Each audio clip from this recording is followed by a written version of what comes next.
Hi friends, అందరు ఎలా ఉన్నారు? నేను మీ శిరీష. వీటన్నిటిని చూడగానే నేను ఏ కర్రీ ప్రిపేర్ చేయబోతున్నానో ఇప్పటికే మీకు అర్థమై ఉంటుందండి.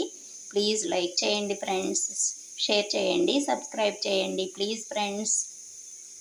ఈ కర్రీ కోసం పప్పును మెత్తగా ఉడికించి తీసుకోవాలి. ఉడికించుకున్న పప్పులో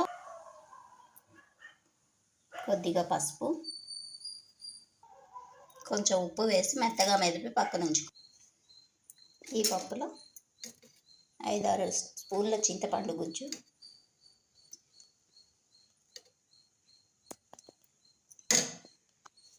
తగినన్ని వాటర్ పోసుకొని కలుపుకొని పక్కన ఉంచుకోవాలి.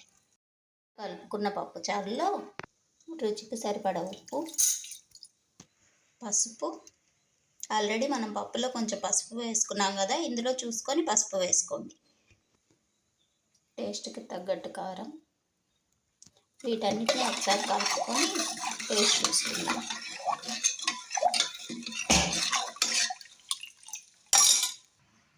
టేస్ట్ అన్నీ సరిపోయాయి. ఇప్పుడు దీనికోసం ముందుగా పోపు పెట్టుకుందాం.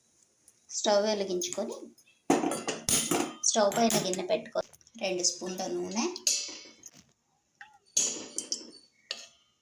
నూనె వేడై పోపు దినుసులు బాగా వేగాక ఇందులోనే దంచి ఉంచుకున్న వెల్లుల్లి రమ్మలు, కొద్దిగా కరివేపాకు, ముందుగా కట్ చేసి పెట్టుకున్న కూరగాయ ముక్కలన్నిటిని వేసుకొని ఇలా ఒకసారి బాగా కలుపుకోవాలి.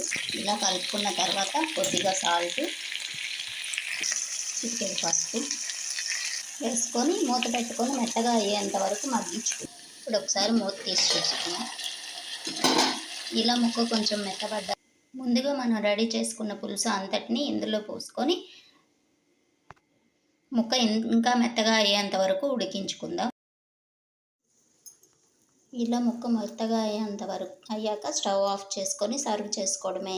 అంతే, ఎంతో టేస్టీగా ఉండే పప్పుచారు రెడీ.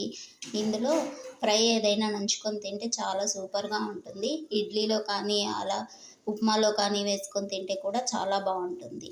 ఒకసారి ట్రై చేయండి. ప్లీజ్ లైక్ చేయండి ఫ్రెండ్స్.